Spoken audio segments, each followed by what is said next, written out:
My childhood. Thank you for listening to Ruin My Childhood, the podcast where we decide if some things are better off in the past. I am Mike. And I'm Kat. And today we're going to be doing a franchise that's very near and dear to my heart. And I'm really excited to watch this movie. It's a movie that I actually watch every year. I try to watch every year, even though I know it's not a good movie, but it brings back a warm, fuzzy feeling to me. And that movie is Mighty Morphin Power Rangers, the movie. Woo. Have you ever seen this movie, Katrina?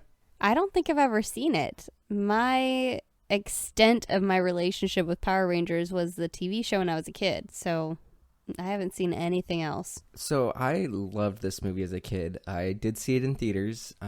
This is probably like the movie that I saw in theaters that year. They in this movie they actually like lose their powers and then they have to go to like another planet and get a new source of the power. And they become like ninjas. They get like ninja costumes. And I actually for Halloween that year dressed up as the White Ninja Ranger. So I had like the really cool white ninja costume. And that made me really happy. This also was one of the first cassettes that I owned was the soundtrack to this movie. So for my 6th or 7th birthday, my grandmother got me like a little, Memorex tape player. And she got me a Michael Jackson cassette single. It was the You Are Not Alone cassette. And then the soundtrack to this movie. And I just listened to this all the time. Like there's actually a home video that my mom has of me and my brother dancing to like one of the songs on this from this movie. Was it original music or was it pop stuff? No, it was like pop stuff. So it has some Red Hot Chili Peppers in it. It has some Van Halen. Let's see. They do a new version of the theme. There's Red Hot Chili Peppers, like I said earlier. Van Halen, Jump. There's another song that's like, uh-oh, we're in trouble. Song, I don't remember who it's by, but I used to listen to it all the time. I loved this movie as a kid. I really, really did. I owned it on VHS. I got it when I worked at Target, a long time ago. I got it on DVD for like $3.99. I still own it. We still have it. It's great. Nice. Yeah, I'm really excited to watch it. What do you remember about Power Rangers going into this? As a kid, I kind of feel like I just watched Power Rangers because everyone else watched Power Rangers. I don't remember being particularly interested in them, except if we were playing Power Rangers. And which Power Ranger were you? They always forced me to be the Pink Ranger, which I thought was totally lame. What Ranger would you have been if you could decide? The Red Ranger, duh. Red Ranger? Which Red Ranger? Was there more than one? Yeah, so in the original, this was actually a movie that I wanted to cover on our other podcast, Remake Rewind, because the new version came out earlier this year, but we ultimately decided not to do it because this movie only makes sense if you really watch the TV show. So the original Power Rangers were Jason, Trini, Zach, Kimberly, and Billy. And then, like, at the end of season 1, beginning of season 2, you got Tommy, the Green Ranger. I watched during the Amy Jo Johnson era. So she's still in this one. So she's in the first movie. She's not in the second movie, which comes out like a year and a half later. Uh-huh. After season 2 of Power Rangers, they got rid of Trini, Jason, and Zach, the red, black, and yellow Ranger. And they replaced them with Aisha, who's the new Yellow Ranger. Adam was the new Black Ranger, and then Rocky was the new Red Ranger. And then Tommy was the White Ranger at this point, and he became the new leader of the Power Rangers. So this is one of the few examples of Power Rangers where the Red Ranger is not the leader, is in this movie. Oh. Oh, wow. Yep. I mean, I didn't have a lot of personal investment in it. I was a weird kid. What can I say? But I kind of felt like I needed to watch it pretty much while I was being watched by my neighbor next door. And it was just kind of like to have material for imaginative role playing. Well, so what I remember about, I remember watching this all the time. I watched it, I think the first season came out when I was in like kindergarten. And so I watched it like religiously 5, 6, and 7. And I think when I was like 7 or 8 years old, it was when I was in 3rd grade. The second movie came out, Power Rangers Turbo, and then a kid became a Power Ranger in that one, and I thought it was stupid, and that's when I stopped watching. So this was like at the peak of my just in love, or like just the peak of me being crazy about Power Rangers was when this movie came out. So I loved it. I was just a cynical kid. I remember being 6 years old and being like, that monster looks stupid. Did you know that Bryan Cranston was a big part of the original series? So Billy, the Blue Ranger, his name is actually Billy Cranston. And Cranston comes from Bryan Cranston because he actually did the voice of a lot of the monsters in the first couple seasons. Wow. Yep. That is quite the legacy. Yes, it is. All right, let's go watch this thing. Okay. We're the Power Rangers. Oh, where's my autograph book? More action. More adventure. More power. The ooze is back.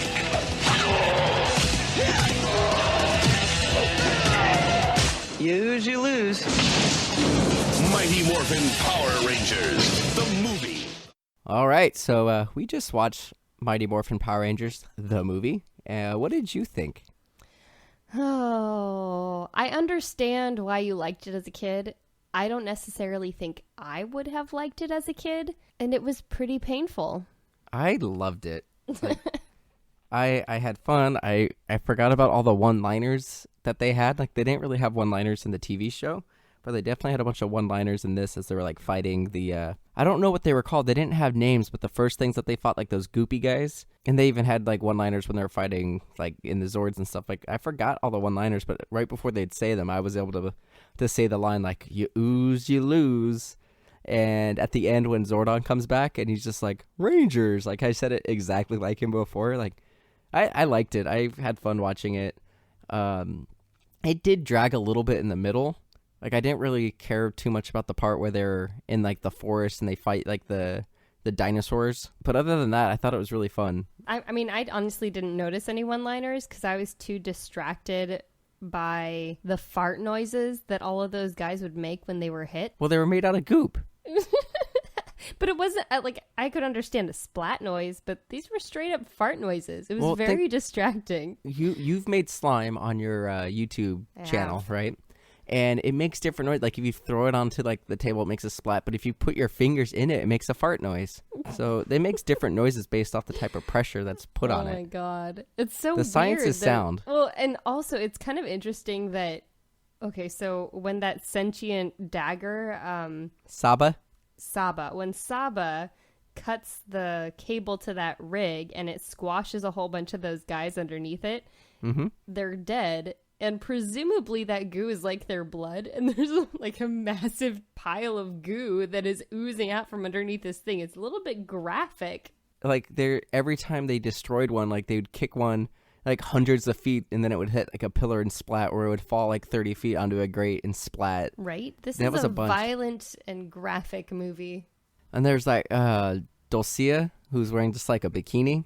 Right? Well, and her bikini was like a little bit off center, so you could totally like see like the right side of her mons. Nice. It was a little like she had to do full Brazilian for that costume. Definitely. One of the things I remember liking as a kid was the costumes, because I mean, I watched the TV show, and the TV show is basically just spandex with the helmet. And I remember really liking the costumes as a kid, like the more like armor based costume. As an adult, I do think it just kind of looked like plastic. So like, obviously the special effects weren't going to hold up. It had like a $15 million budget, and it had a bunch of low for how ambitious the script was. Well, originally I think this was supposed to be like a TV movie, and then they decided to go all out and make it a movie.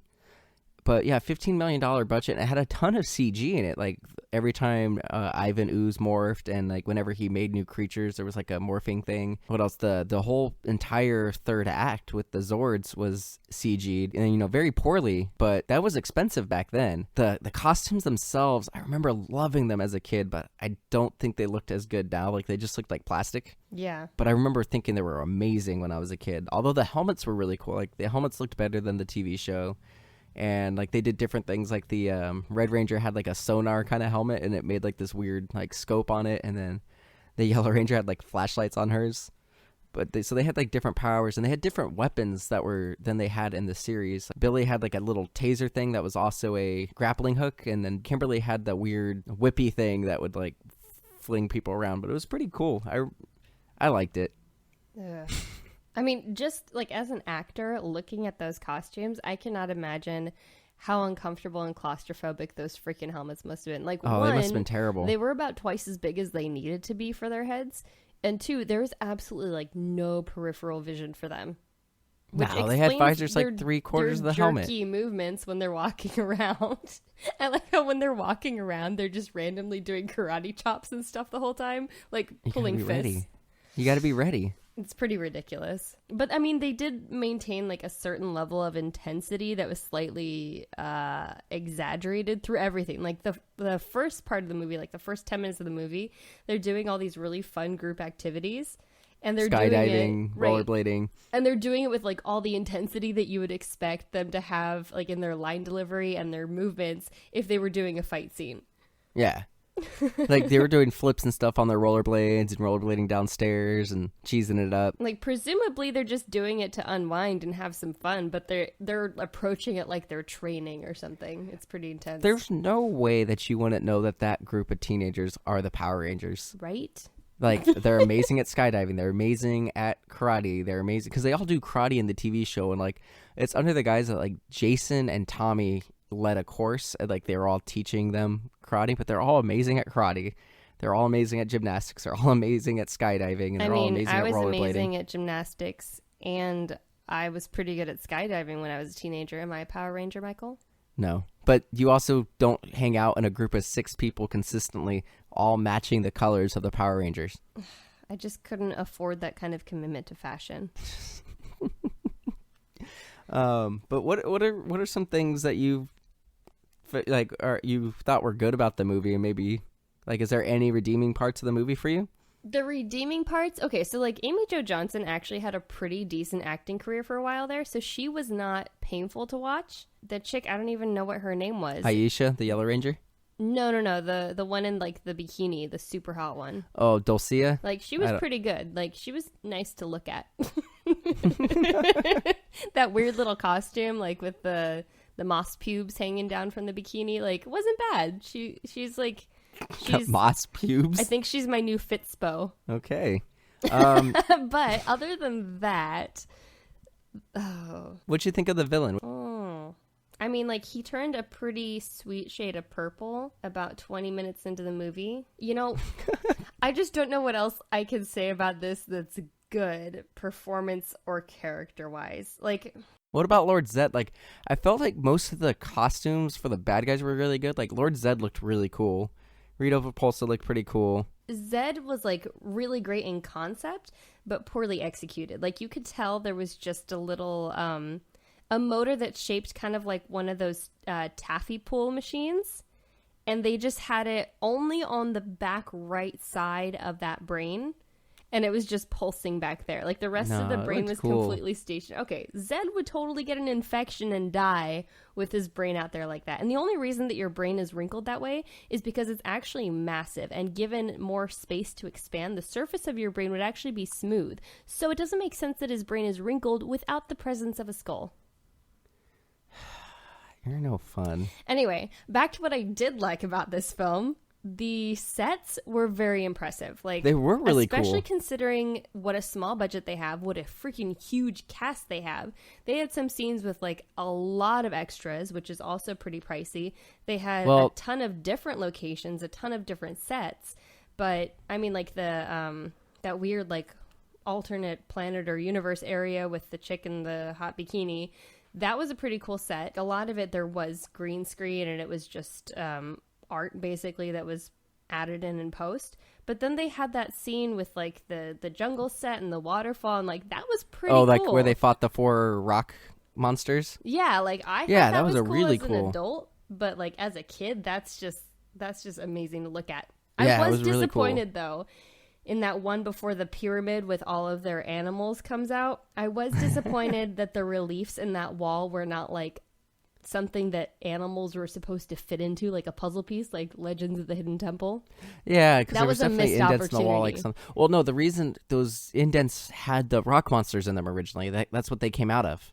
I think it would have been better if like those medallions came off of their chests and they like had to pop them into the wall. No, those costumes were pretty cool. I think the ninja costumes were pretty cool. They were. I definitely remember a lot of kids being super into like their drapey headscarf type costumes. Well, ninjas were really big in the 90s between Power Rangers switching to ninjas, Teenage Mutant Ninja Turtles. You had Surf Ninjas. Was there a TV series that had those same costumes? Yes. So what ended up happening was the movie. So the way they did, you know how TV shows for kids are always different. They either have like 60 episodes in one season or they have like 12 episodes kind of thing, and it's spread out kids like don't over a care long period of time. they'll just watch the reruns like out of order and so still the be super first into season it. was something like 40-50 episodes, and Holy cow. it was like something ridiculous. So when That's insane. an entire season where you had the original 5 Power Rangers, and then Tommy came as the Green Ranger, and then he lost his powers, then he comes back as the White Ranger. And then the second season started, and there was like a contract dispute. While they were filming this movie, they were supposed to be doing the second season. So they actually flew out a bunch of people to Australia where they filmed this. And they had to film like the first few episodes of the second season where they basically got rid of the 3 Rangers and then got them. But then the movie came out well after the season started because obviously post-production is a thing. Mm-hmm. So they did end up using these costumes in the series. So they did get the same Zords eventually. Of course, they built like a practical costume like they do for the TV show where somebody was dressed as the Mega Ranger or the Megazord. And they did what they did is they did like an intermediate morphing thing where they did use the ninja costumes every once in a while. I don't think they lasted very long because this movie came out, I want to say like 95. And then the next movie came out in 97. And they had like a whole new set of Zords and everything. So I don't think they were ninjas for very long. Oh, that is a lot of backstory, Michael. Yeah, probably. I was really into Power Rangers when I was younger. What I thought was pretty cool about this was obviously with better special effects and being able to hire better like stunt coordinators, they did a lot of like moves that they couldn't do in the TV show. So like in the TV show, going from being a human to a Power Ranger didn't seem like it was a big deal because they were taking on like the Putty Patrol or whatever the monsters were easier, but they weren't doing any more sophisticated kung fu moves or anything like that. In this, they held their own as humans, then they got defeated, and then they morphed, and they were able to do, start kicking people like 100 feet, and then they like were kicking them into the ceilings or doing like corkscrew kicks, or the part where like Tommy as the White Ranger actually like flew horizontally and like kicked a guy like 100 times in like a second. So that was pretty cool, and like every Ranger held their own. So like the Yellow Ranger, the Pink Ranger, like, them being girls, it could have been really easy for them to not be as good as the other Rangers. But in that, like, construction scene, like, they took on just as many of the slimy guys as the male Rangers did. Tommy had a few more because he's the leader in the White Ranger, but overall it was pretty even. What did bug me, though, is, like, through most of the movie, the White Ranger and the Pink Ranger doing all these stupid flips, like, at really dumb times. And the Blue Ranger, too. So the Blue Ranger did a ton of flips. They're doing all these acrobatics at times that you really don't need to. And even if you could do that stuff, like, I feel like they're just hindering themselves more. But there's the point when the Pink Ranger gets cornered and then she gets stuck in the rib cage of that dinosaur. Mm-hmm. I feel like at any of that point when she was getting backed into that space, she could have jumped up, done a backflip and a handspring off of the top of the rib cage and like zipped right out of there. Instead, she crumples in fear and ends up inside the rib cage. It was just really like, I don't understand it. The thing that I'm going to kind of backpedal on what I said earlier. So like I said, when they're actually in Power Ranger costumes, they're all equals. Like they're not one is better than the other, but when they were in their human form, you saying the Kimberly getting into the ribcage kind of made me think of this. The girls do get in more trouble when they're in the human form than the males do. Kimberly gets trapped in the ribcage, and then Aisha goes like in this like crevice. Right. That was just her being dumb, though. And not to say the men didn't struggle. Like, there's a point where, like, Rocky falls off a cliff and he's, like, hanging, dangling there. And, like, he had to get rescued by Adam. And then Adam goes and rescues... That's the Black Ranger. He goes and rescues somebody else. And then Billy rescues him with, like, a pulley-like thing with the vine. So, like, they all helped each other and they all had moments where they're in trouble. Like, I thought that was interesting that they did do that. Like, there was a sense of equality in the 90s. I mean, like, I could have done without any damsel in distress moments, personally. What did you think about the ending of the movie? Like, the whole part with, like, the parents getting brainwashed and the kids having to help the Power Rangers save the day. So the end, they just, like, snap out of it, and no one is like, what the hell just happened? Someone explain this to me. They're just, like, hugging and stuff. So do they, like, remember what they were doing in the trance? I think they do, because, like, they look relieved, and, like, but a woman how turns... would they know exactly what had happened to them? Like, they found these strangely packaged jars of ooze on their counters, which, like, if I were a parent, I'd be like, oh, that's my kid's stuff. Like, that's their slime kind of thing. That's like, gack. What parent is going to, like, open up a jar of it and, like, stick their hands in? This is something I also don't understand. Throughout the entire movie, anytime someone comes up to this ooze, whether they know what it is or not, they just shove their hands into it. Like, they're not at all concerned. You only see that happen once with that secondary kid. I don't know what his name was, Blaine or Brad or something like that, who was at the beginning of the movie and then was like the main kid that helped save the day. The only one that you actually see that happen to is him. But well, no, like, it gets on one of the Power Rangers' hands when they're first fighting those guys. Oh no, it's because he punched that was Billy. He punched the guy in the chest and, like, caved in his sternum. Yeah, but, like, why is he not concerned? He knows that there's something to this slime. Well, this isn't the same slime, because Ivan had to start that factory and he had to, like, manufacture that, so it's different slime, honey. Ugh, it's purple slime. That's racist. And when the guy walks into his house before he finds it on the kitchen counter, there's nothing happening in his neighborhood. Like, there's a dog barking. Oh yeah, but then as soon as he goes out, right? As soon as he goes there. out, so, like, you would think that everyone had to encounter this slime at the exact same time. Yeah, that's so, like, true. Did they have an army of invisible people just planting this slime in everyone's living room at exactly, like, 2:35 p.m.? There was a carnival, remember? And they were giving it away for free. Yeah, but why did they all end up with it at the same time? Yeah, like, accessible you at did that find time. the one hole in the logic of the movie, honey. The one hole. Also, like, I'm back to the slime. When that claw with the purple egg full of the slime comes up out of the construction area at the beginning of the movie, they're all pretty chill about it. Yeah, you would think that, like, they would either be like, guys, let's bury this back up. You guys didn't see anything because we can't lose our jobs. Because in a construction site, if they find something, it's gonna have to go and, like, have an archaeological evaluation, and they're gonna be like, oh, was some, like, native tribe here? Well, do we have to give this land back? The contractor foots the bill for all of that stuff too. Oh, do they really? A lot of times they do. Oh, that sucks. So yeah, it's in their best interest just to cover it up. Right. It's pretty big though. I mean, like, there wouldn't have been any digging around that. No. It ended up being pretty massive. But like, you'd think that as they found that, they would have been, like, scared or excited. I would have thought that they would have been way more excited about it. And then when it opens, like, seriously, I would have hit the deck. No, I'm not just going to stand there and be like, what is this? And it's there's, egg. like, steam coming out of it. It's glowing. And then someone touches it. Like, dude, no. And then when he touches it, that, like, lightning bolt thing goes through him and everyone's just like, oh, like, they're concerned. But no one's screaming the way they really would have been. Well, this is a show for children. They can't have, like, people, like, real terror. They can have monsters completely crushed to death with their blood oozing everywhere. Well, no, you don't understand. Monsters are fine, but people are not. You can't show scared people. You're racist.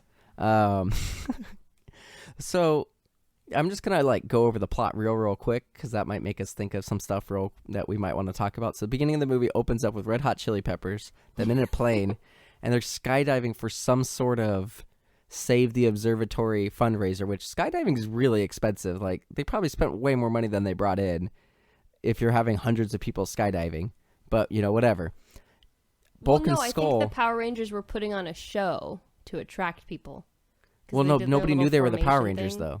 Yeah, I know. They said it's they were like a team, and so they were doing kind of an aerial performance. Yeah, but there were other people wearing parachutes, and that one main kid's dad was on, like, a different team. Like, they were doing it for, like, to raise money for it. Like, I don't know. And so, there's like, a big target. The airplane pilots donate their services at cost. Oh, maybe. Like, that's how fundraisers work. People don't just, like, you don't understand anything, Michael. I guess.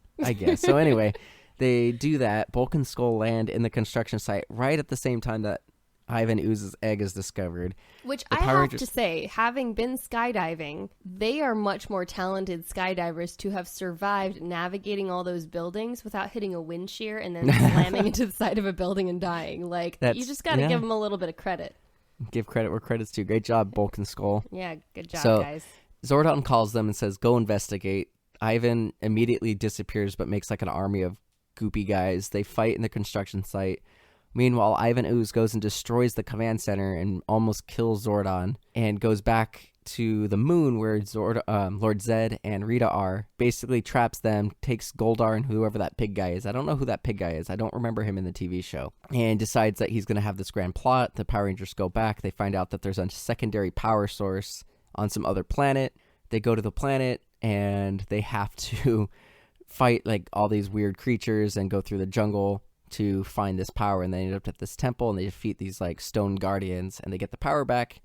Come back, fight Ivan Ooze in a really crappy CG battle, and they end up defeating Ivan by kicking him in the balls and putting him in a comet's orbit, and they gets obliterated by the comet. So that's kind of the movie in a nutshell. Is there anything else going through that plot that makes you screams out to you that you want to talk about real quick? No, but now that you mentioned balls, like Zordon looks like... He looks like a scrotum. He looks like a scrotum, yeah. I mean, you would think like seeing him in person, they might have shaken their affection for him a little bit. Well, he was aging rapidly. He didn't look like that initially, but at the end, when he was all wrinkly and then he was just in that weird, like... He's all shriveled in his that little weird crystal tunic thing. And even his clothing was like a big wrinkly brow, like flesh-toned sack. He's nasty. I wouldn't want to touch him. I'd be like, oh, he's dead. Let's bury him now. Aww. Because he's disgusting. But honestly, like, the makeup for him was really weird the entire time. He looked like the Michelin Man with anorexia. They couldn't have given the poor guy some eyebrows? Come on. Well, he didn't have eyebrows originally. I know, but it's so creepy. Why but can't it was Zordon still... have some eyebrows? Because he doesn't have eyebrows. He's an alien. Like, I don't really have eyebrows, so I He's an alien. Them on. Stop it. I still look like alien. me, just better with but eyebrows. The one thing that I'd say looked worse than the TV show was Goldar. So Goldar was like a major character in the TV show, and I think his costume actually looked better in the TV show than in the movie. But other than that, I thought it was fun. I thought the action was better. I mean, the action wasn't bad from what I saw. Here's the thing, though. When there are too many fight scenes, my brain just kind of turns off after a certain point. But I do remember that the choreography in the first couple of fight scenes was pretty good. Well, you do have to hand it to these actors. Like, this was definitely a physically intense shoot. And this is more than they ever had to do in the TV show, because in the TV show, anytime they were in the costumes, it wasn't them. It was, footage that had already been used. They would do some basic martial arts when they were fighting, like, the cannon fodder type bad guys. But overall, like, yeah, they had to do a lot more than they normally did. And they all had backgrounds in martial arts and gymnastics, so they're in really good shape. But this was definitely a lot more than they had to do. That had to be painful most days. And, like, there's a lot of stuff that they just had to do technically wise. Like, there was a lot of stuff with wires, a lot of stuff with harnesses. A lot of harness stuff, yeah. Yeah, so that's pretty intense. And, like, the scene where that winged thing picks up the Pink Ranger and, like, it's carrying her around, like, it doesn't look green screened. No, they probably had him on a harness and her harnessed to him. Yeah. And, like, dragged them around with a crane or something. Yeah, it looks pretty good, and like that can't have been easy to shoot. All the flying stuff looked pretty good. Yeah, so like this definitely wasn't easy to shoot. Like, I'm actually impressed with the quality. Like, of course the CGI stuff was terrible. Like, there was that one scene in the city where you see that monster and there are 3 cars below it, and you see the reflection in only one windshield. Yeah. So they definitely cut a lot of corners with that. But I think for the budget, it really wasn't bad. It was a very involved movie with a lot of scenes, a lot of sets, a lot of moving parts. So for that aspect of it, like, they did a great job. I'm sure that's why they filmed it in Australia, though. It was probably cheaper to film it there than here. Way cheaper. I still enjoyed it. I didn't think that the scene in the jungle with the dinosaurs was all that great. But overall, I still had a lot of fun watching it. I definitely remember the soundtrack. Like, I was singing along with some of the songs. And, like, I can definitely see why I liked it as a kid. As an adult, I can definitely see that the costumes really aren't that great and the special effects were garbage, at least the CG stuff. But as a kid, I can definitely see why I liked it. So, as an adult, I can see, obviously, it's not a very good movie. But like I'm not gonna say my childhood's ruined. Like, I can definitely see why I liked it. Having never watched it as a kid, I can't really, express an opinion either way. I did watch the Power Rangers TV show as a kid, though, and this definitely, like, it did the characters justice. And even though it wasn't a good film and the plot was garbage and the writing was pretty much garbage, I do have to give them kudos for pulling off as much as they did with that budget. Cool. So, I'm going to say childhood not ruined. Why don't you tell us what we're going to be covering for the next episode? Next episode, we are going to do Are You Afraid of the Dark? So this is another TV show one, so we're going to watch a few episodes of it and revisit it and see how we feel about it these days. Another 90s Nickelodeon live-action TV series. I'm pretty sure that Ryan Gosling was in one, but we'll talk about it more later. So, thank you guys for listening to episode 9 of Ruin My Childhood. Katrina, where can they find you? I'm all over the internet at Katrina Ossity, especially on YouTube. Check me out there. And, of course, you can follow MDXpods on Twitter and Instagram at MDXpods.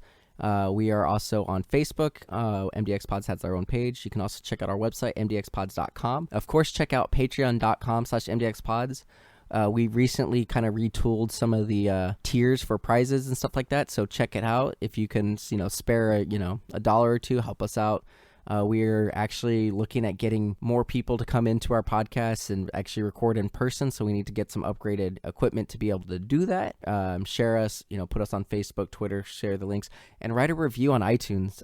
We haven't really asked for reviews too much on this podcast, but we're 9 episodes in, and we actually don't have any reviews on iTunes yet, so come on, guys. Write us some reviews. Are you out Thank there? You. Is anyone out there? But other than that, thank you for listening, and goodbye. Thanks for listening.